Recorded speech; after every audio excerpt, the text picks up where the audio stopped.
जय हिंद दोस्तों, रक्षित खन्ना के इस चैनल में आपका स्वागत है।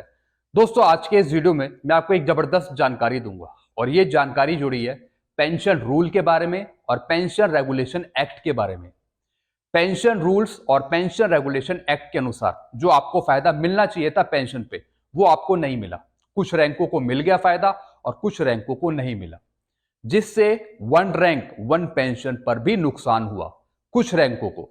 तो दोस्तों, आज मैं कुछ रैंक का आपको समझाऊंगा जिसके बेस पर आपको फायदा मिलना चाहिए था और जो नहीं मिला।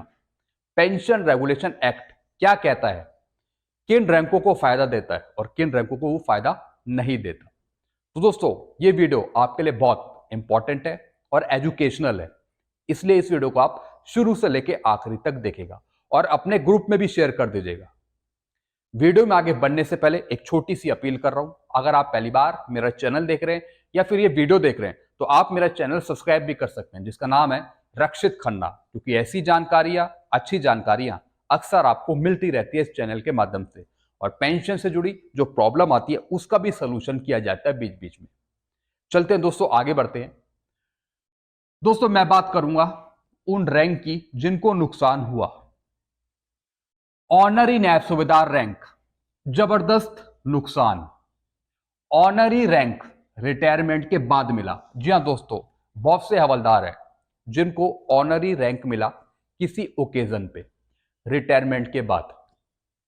ऑनरी रैंक तो मिल गया, साथ में वो ऑनरी नैब सूबेदार भी बन गए, लेकिन जो एक्चुअल फायदा मिलना चाहिए था वो नहीं मिल पाया। ऑनरी रैंक तो मिल गया उन्हें, ऑनरी रैंक से उन्हें नवाजा गया। अब दोस्तों, जो 2006 से पहले आए थे, जिन हवलदारों को ऑनरी मिला और वो बनाए गए ऑनरी नायब सूबेदार, उनको सही में फायदा नहीं मिला।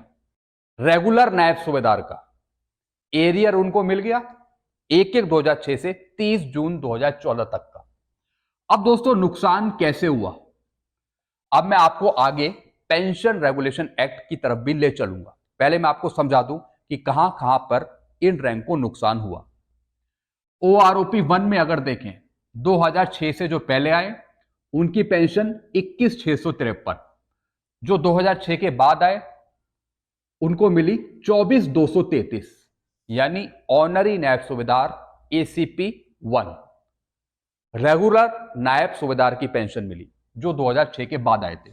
तो कितना बड़ा गैप है ये, एक को 21,653 और दूसरे ऑनरी नायब सूबेदार को 24,233। इनिशियल रैंक उनका ऑनरी नायब सूबेदार है, लेकिन जो पेंशन मिल रही है वो एमएससीपी नायब सूबेदार की मिल रही है। फिर दोस्तों, ओआरओपी 2 में देखिए, 2006 से जो पहले आए उनकी 21,653, ओआरओपी 2 में हो गई 23,750, यानी ऑनरी नायब सूबेदार की ही वो पेंशन ले रहे हैं। 23,750 हुई ओआरओपी 2 में। जो 2006 के बाद आए उनको मिल रही है 24,825, यानी फिर से ऑनरी नायब सूबेदार एसीपी 1 जो 2006 के बाद आए, और मिलने लगी रेगुलर नायब सूबेदार की पेंशन 24,825। ओआरओपी 3 में भी यही होने वाला है, ओआरओपी 3 में भी यही होगा, उसमें भी कंडीशन अप्लाई होगी। 2006 से जो पहले आए हैं उनको नुकसान, और 2006 के बाद जो आए हैं उनको एसीपी एमएससीपी, उनको फायदा मिलेगा। फिर दोस्तों, कोर्ट केस, सुप्रीम कोर्ट, संगठन रेडी टू कोर्ट केस। जैसा आपको पता है, दिल्ली एएफटी से निराशा हाथ लगी थी ऑनरी नायब सूबेदारों को, उनको रेगुलर नायब सूबेदार की पेंशन नहीं मिल पाई, केस डिसमिस हो गया या फिर फैसला ऑनरी नायब सूबेदार के पक्ष में नहीं आ पाया। तो दोस्तों, कुछ संगठन सामने निकल के आ रहे हैं और वो कह रहे हैं कि अब हम जाएंगे सुप्रीम कोर्ट। जी हां दोस्तों, अब आखिरी फैसला जो होगा वो सुप्रीम कोर्ट में ही होगा। सुप्रीम कोर्ट ही उनकी आखिरी उम्मीद है, क्योंकि दिल्ली एएफटी में तो कुछ हो नहीं सका, इसलिए संगठन अब सुप्रीम कोर्ट जाएंगे और जाना भी चाहिए। जब भारत सरकार नहीं सुन रही तो दोस्तों उसके अगेंस्ट फिर आपको सुप्रीम कोर्ट जाना ही पड़ेगा, अगर फैसला आपको अपने हक में चाहिए। फिर दोस्तों, ऑनरी नायब सूबेदार और हवलदार। जी हां दोस्तों, ये दोनों रैंक अलग तो हैं, पेंशन भी अलग अलग है, लेकिन दोस्तों एक तरीके की समानीकरण है इसमें। कुछ ऐसा लगता है कि ये मिलते जुलते रैंक है। दोस्तों हवलदार जिनको ऑनरी ग्रांट हुई, जिन हवलदारों को ऑनरी ग्रांट हुई वो बन गए ऑनरी नैब सूबेदार।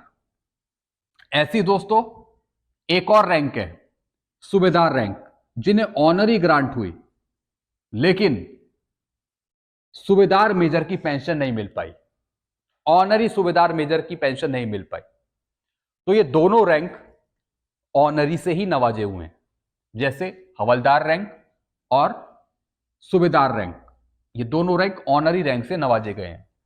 लेकिन हवलदारों को जो ऑनरी मिली उनको ऑनरी नायब सूबेदार की पेंशन दी गई, लेकिन सूबेदार को जो ऑनरी मिली उनको नेक्स्ट रैंक का बेनिफिट नहीं दिया गया, जैसे ऑनरी सूबेदार मेजर नहीं मिली उनको पेंशन। तो दोस्तों इसमें जो सूबेदार रैंक है वो भी नुकसान के दायरे में आते हैं। ऑनरी मिली लेकिन ऑनरी का बेनिफिट नहीं मिला। 7 सीपीसी में उल्टी पेंशन कम हो गई इन्हीं रैंक की। अब दोस्तों मैं बात करूंगा पेंशन रूल्स या फिर पेंशन रेगुलेशन एक्ट के बारे में। पेंशन रूल्स और पेंशन रेगुलेशन एक्ट के अनुसार ऑनरी मिलने पर नेक्स्ट रैंक का बेनिफिट मिलना चाहिए। जी हां दोस्तों, जो रैंक्स ऑनरी रैंक से नवाजे गए, जिन्हें ऑनरी मिला हुआ है, उनको नेक्स्ट रैंक का बेनिफिट मिलना चाहिए। जिस तरीके से जो 2006 के बाद आए हैं ऑनरी नायब सूबेदार, उनको ऑनरी नायब सूबेदार एसीपी 1 मिला या फिर ऑनरी नायब सूबेदार एमएससीपी 1 मिला, और वो रेगुलर नायब सूबेदार की पेंशन ले रहे हैं, यानी सीधा 4200 ग्रेड पे का उनको फायदा मिल रहा है, 4200 ग्रेड पे का नायब सूबेदार की रैंक का। तो दोस्तों ये पेंशन रेगुलेशन एक्ट कहता है। फिर दोस्तों आगे बढ़ते हैं, ऑनरी नायब सूबेदार का पेंशन हवलदार की तुलना में 15% से 25% ज्यादा होना चाहिए। जी हां दोस्तों, जो ऑनरी नायब सूबेदार रैंक है उनकी 15 से 25%, 20% पेंशन ज्यादा होनी चाहिए हवलदार रैंक से, क्योंकि ऑनरी ग्रांट हुआ, उन्हें ऑनरी ग्रांट हुआ है। तो दोस्तों एक तमगा भी लगा और बेनिफिट मिलना चाहिए ऑनरी नायब सूबेदार का। हवलदार की तुलना में पेंशन यहां पे ज्यादा होनी चाहिए, कितनी? 15 से 25%। ये रूल कहता है, ये रूल कहता है। फिर दोस्तों 1/1/2006 से ग्रेड पे 4200 के हिसाब से मिला। जी हां दोस्तों, जब सर्कुलर 631 आया तो उसके बेस पर 1/1/2006 से 30 जून 2014 तक का एरियर मिला। जो पेंशनर्स 2006 से पहले आए थे उनको इसका एरियर मिला। 1/1/2006 से ग्रेड पे 4200 के हिसाब से, 4200 के हिसाब से आपको मिला पेंशन ऑनरी नायब सूबेदार को। जी हां दोस्तों, लेकिन 2006 से जो पहले थे उनको नुकसान कर दिया, उनको 4200 के हिसाब से पेंशन नहीं मिली। ओआरओपी 1 में उनको दिया गया 2800 ग्रेड पे। ओआरओपी 1 में पेंशन 2800 ग्रेड पे के हिसाब से बनाया गया, जो मिनिमम मैक्सिमम लिया।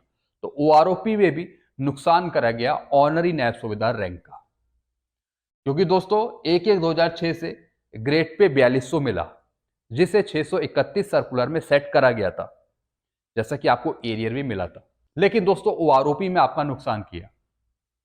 वो जो पेंशन सेट हुई वो मिनिमम मैक्सिमम लेकर सेट हुई, जो 2013 में पेंशन आए थे पेंशनर्स। लेकिन दोस्तों उसमें जो पेंशन ली, जो उनकी एवरेज निकल के आई, उसमें जो ग्रेड पे यूज हुआ वो यूज हुआ 2800 ग्रेड पे। तो आप समझ सकते हैं कहां 2800 ग्रेड पे और कहां 4200 ग्रेड पे। तो दोस्तों ये भी यहां पे नुकसान हुआ। तो पेंशन रेगुलेशन एक्ट के अनुसार इन रैंकों को नुकसान हुआ। अब देखने वाली ये बात है कि असली फायदा पेंशन पे कब मिलेगा, और जो ये गलतियां हुई है इनको कौन समझेगा, कौन सही करेगा। तो दोस्तों ऐसे ही कुछ और भी रैंक थे जिनको काफी नुकसान हुआ, उसकी जानकारी मैं आपको दूसरे तीसरे वीडियो में दूंगा आगे। जब तक दोस्तों आप बने रहिए मेरे चैनल पे, वीडियो कंटिन्यू देखते रहिए, ताकि आपको पता लग पाए पूरी पेंशन की कहानी, लेटेस्ट इंफॉर्मेशन, सारा कुछ। तब तक के लिए दोस्तों मैं वीडियो यहीं एंड करता हूं। वीडियो आपको अच्छा लगता है वीडियो को लाइक करें और इस चैनल को आप सब्सक्राइब भी कर सकते हैं जिसका नाम है रक्षित खन्ना, क्योंकि ऐसी जानकारियां अक्सर आपको मिलती रहती हैं इस चैनल के माध्यम से। Thank you so much.